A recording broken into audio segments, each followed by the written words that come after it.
The latest X-Men movie in the Marvel Cinematic Universe has been in the making, and here's me sharing everything you need to know about this eagerly awaited superhero franchise. The reason for the long wait could be attributed to the fact that since 2000, starting with Bryan Singer's X-Men to the new Mutants movie in 2020, the rights of the X-Men belonged to 20th Century Fox, which made some memorable and some forgettable movies. However, now hands are being changed. The rights to this incredible franchise have gone back to its original owner, Marvel, after Disney acquired Fox Entertainment's assets.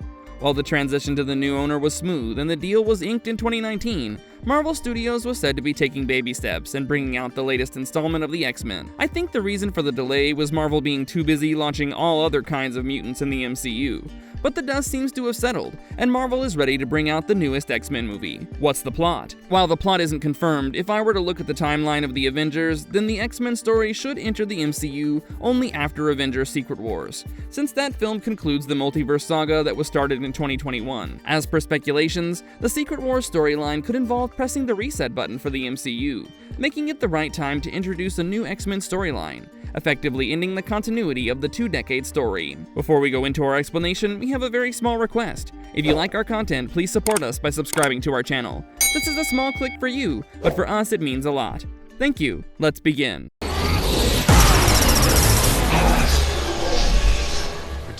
Will the characters be new or from the old mold? This will be a challenge, since once the new X-Men storyline is introduced, I'd want to know where they were before.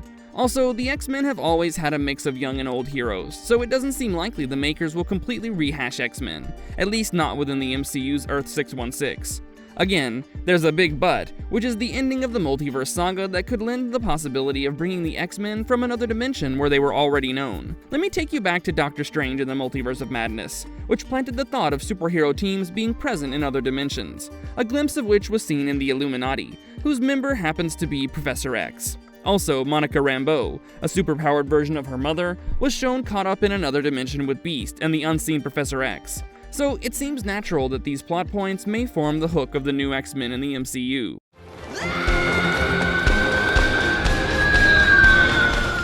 Probable characters in the pool for the new X-Men movie. So apart from Professor X, who was killed by the Scarlet Witch, Monica, and the Beast, there have been hints about Ms. Marvel due to her appearance in the TV series, in the finale of which she discovers that the source of her powers is a mutation. This detail was revealed in the X-Men the Animated Series theme song. Then there's Namor, a well-known mutant. While the Deadpool and Wolverine storylines brought many Fox characters into the MCU, they were short-lived or returned to their respective homeworlds, except Wolverine and Laura.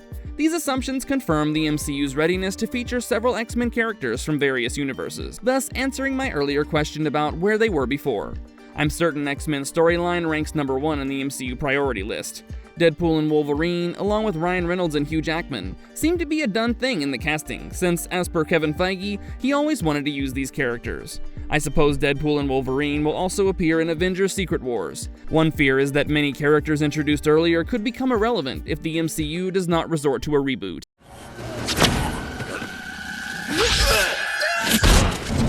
Cast and crew. The first confirmed crew member is Oscar-nominated Michael Leslie, who's been tapped to write the screenplay. His work on The Hunger Games, The Ballad of Songbirds and Snakes, showed his ability to handle large ensembles and weave a cohesive story. X-Men would be a far more challenging story to tell, but Michael's experience in simplifying complex narratives makes me confident we won't be disappointed by his inclusion. While no official deals have been signed, rumors suggest that the cast may include Stranger Things star Sadie Sink as Jean Grey, Baby Girl star Harris Dickinson as Cyclops, and Julia Butters from Tarantino's Once Upon a Time in Hollywood as Kitty Pryde. The casting of such young talents suggests that the MCU wants to portray the mutants at an early stage in their lives. Kevin Feige confirmed in an interview that Avengers Secret Wars will act as the entry point for the X-Men, so my earlier plot assumption holds. The idea is to give Phase 7 a strong foundation with an origin story that secures the X-Men's future involvement in the MCU, allowing fans to grow with them. Release date for X-Men's introduction. An official statement confirmed that the X-Men will join the MCU through Avengers Doomsday, which is slated for release on May 6, 2026. Anthony and Joe Russo will return as directors. Some fans expressed discomfort upon seeing the official cast announcement, particularly the inclusion of Sebastian Stan's Bucky Barnes and Simu Liu's Shang-Chi in Doomsday. Many couldn't understand why the Fantastic Four would be brought in if they didn't have major roles. However, that concern faded with the announcement that Robert Downey Jr. would return to the MCU as the villain Dr. Doom, a version of Tony Stark from an alternate universe. Kelsey Grammer would return as Beast, while the iconic Patrick Stewart and Ian McKellen will reprise their roles as Professor X and Magneto. Channing Tatum's name has also appeared. He played Gambit in Deadpool and Wolverine last year. In short, the original X-Men will feature in an Avengers movie. Protecting your fellow. Marvelous verdict. The highlight of the X-Men's return is their appearance in an Avengers movie, where Tony Stark no longer exists, but his evil twin opens the doors to a money spinner of entertainment. I like that a younger cast has been brought in. It'll make the story flow more organically as we watch them grow. I also look forward to seeing how Disney's storytelling influences the tone, now that the franchise has moved from Fox. Will it be typically family-oriented and conservative? I wonder. Do you want it to feel like a Disney film, where the world is seen through rose-tinted glasses? My answer is no. I want them to tell the story without restrictions. What's your answer? And if you liked our content, don't forget to leave a like and subscribe to us if you haven't already. Have a good one and be safe. Thanks, everyone.